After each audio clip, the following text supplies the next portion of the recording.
Drama serial आफत की अगली एपिसोड में आपको दिखाया जाएगा कि वरीशा जो कि मिशा की बातों की वजह से काफ़ी ज़्यादा परेशान होती है, मेंटली तौर पर यूँ कह लें कि डिस्टर्ब हो चुकी है। उसे बार बार मिशा की ही बातें याद आ रही होती हैं कि तुम कल भी अकेली थी और आज भी अकेली हो और अकेली ही रहोगी। तो बिल्कुल ठीक कह रही थी, वाकई मुझे मेरी माँ बाप को तो मेरी कोई फ़िक्र है ही नहीं, उन्हें फ़िक्र है तो सिर्फ़ और सिर्फ इस दौलत की फ़िक्र है। यही सोच सोच कर वो मेंटली तौर पर काफ़ी ज़्यादा डिस्टर्ब हो चुकी है। उसका दिल करता है कि वो यहाँ से चली जाए। उसे शिफा और वहाज पर बहुत ज़्यादा गुस्सा है और वहाज को हासिल करना अब उसकी ज़िद बन चुका है। वरीशा चाहती है कि वो शिफा और वहाज दोनों को ही ख़त्म कर डाले और अब वो महक की कोई भी बात सुनने को तैयार ही नहीं है।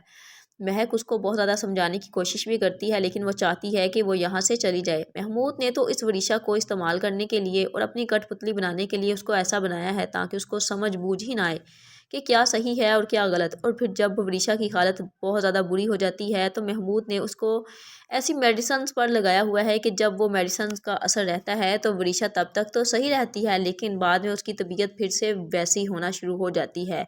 वही गुस्सा उस पर फिर से सवार हो जाता है। अब वहाद और शिफा जब भी जान की बीमारी की वजह से इस घर में आएंगे तो वरीशा से बिल्कुल भी बर्दाश्त नहीं होगा और ऊपर से महक भी उसको बहुत ज़्यादा वर्गलाने की कोशिश करेगी। वरीशा कोई भी मौका हाथ से जाने नहीं देगी और अब उसकी अगली चाल यही होगी कि वो किस तरह से वहाज और शिफा को अलग करे। लेकिन जब वरीशा के सामने असलियत आएगी कि महक और महमूद तो सिर्फ़ और सिर्फ उसे दौलत की खातिर यूज़ कर रहे थे, तो वो खुद सारी की सारी सच्चाई मुख्तार साहब को बता देगी।